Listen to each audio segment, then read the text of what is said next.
اهلا بك يا هندسه في الفيديو الثاني من سلسله مشوار مبرمج. هنتكلم في الفيديو ده عن محطه عقليه المبرمج. في احصائيه بتقول ان 90% من الناس اللي بيبداوا يتعلموا برمجه للاسف بيستسلموا من اول سنه. تفتكر ليه؟ هل عشان البرمجه صعبه؟ والاجابه لا. خليني اقول لك يا صديقي ان اغلب الناس اللي دخلت تتعلم برمجه دخلت تتعلم علشان الفلوس او علشان شاف حد على السوشيال ميديا بيقبض بالدولار فقال ادخل واجرب واشوف هتظبط معايا ولا لا. ولكن الصدمه اللي بتقابلهم ان المجال فعلا مش سهل ومحتاج وقت وصبر واستمرارية، وكمان لازم يكون عارف ان البرمجة مش حفظ، البرمجة طريقة تفكير، وعشان تنجح لازم تتقبل انك هتغلط كتير وده الطبيعي. علشان تبني عقلية المبرمج المحترف مش اللي حافظ كود وخلاص، لازم تفكر بطريقة مختلفة عن بقية البشر. ان شاء الله هعرفك ازاي تنقل طريقة تفكيرك من شخص عادي لمبرمج محترف، واوعدك ان شاء الله بعد الفيديو ده هغير نظرتك لاي مشكلة تقابلك في حياتك، مش بس كود وخلاص. فركز معايا واعمل لي لايك وفولو ويلا بينا.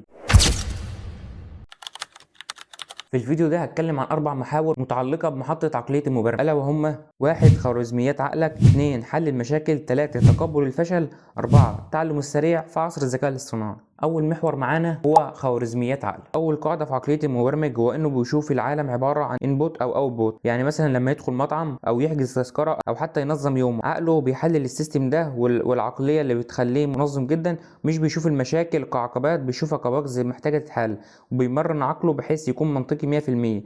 ودي اللي بيخلي المبرمجين دماغهم حلوه في مجالات تانية غير التكنولوجيا اصلا. ثاني محور معانا هو محور حل المشاكل. اكبر عدو للمبرمج هو الارتباك. يعني مثلا لما يجي له فكره تطبيق ضخم عقله ممكن يهنج، لكن المبرمج المحترف بيمسك المشكله ديت ويقطعها لمشاكل صغيره وبعدين يتعامل معاها واحده واحده، ودي طريقه تفكير المبرمج الشاطر. ثالث محور معانا هو تقبل الفشل. عارف ايه الفرق ما بين المبرمج المبتدئ والمبرمج المحترف؟ المبرمج المبتدئ لما يطلع له ايرور بيحس باحباط وانه فاشل، ممكن يقفل اللاب ويكبر دماغه. لكن المبرمج الشاطر والمحترف اكيد بياخد الموضوع تحدي ويبدا يحلله ويتعامل معاه، واول ما يلاقي الحل بيحس بانتصار وان الصبر فعلا بيصنع العظماء. رابع محور معانا والاخير هو التعلم السريع في عصر الذكاء الاصطناعي. في 2026 عقليه المبرمج اتغيرت واتطورت للاحسن، بس الكلام ده للي بيستخدم الاي اي في شغله، مش بيسلم له عقله، مش بيسلم عقله للذكاء الاصطناعي بالكامل. وعاوز اقول لك مش لازم تكتب كود كبير ومعقد عشان تكون جامد، بالعكس لما تكتب كود بسيط والكل يفهمه هو ده اللي بيميزك. وخليني اقول لك يا صديقي انك لازم تعود نفسك انك تتعلم مع نفسك، انك تعلم نفسك ما تعتمدش على حد، تتعلم ازاي انك تتعلم لوحدك اصلا، ودي مهاره جديده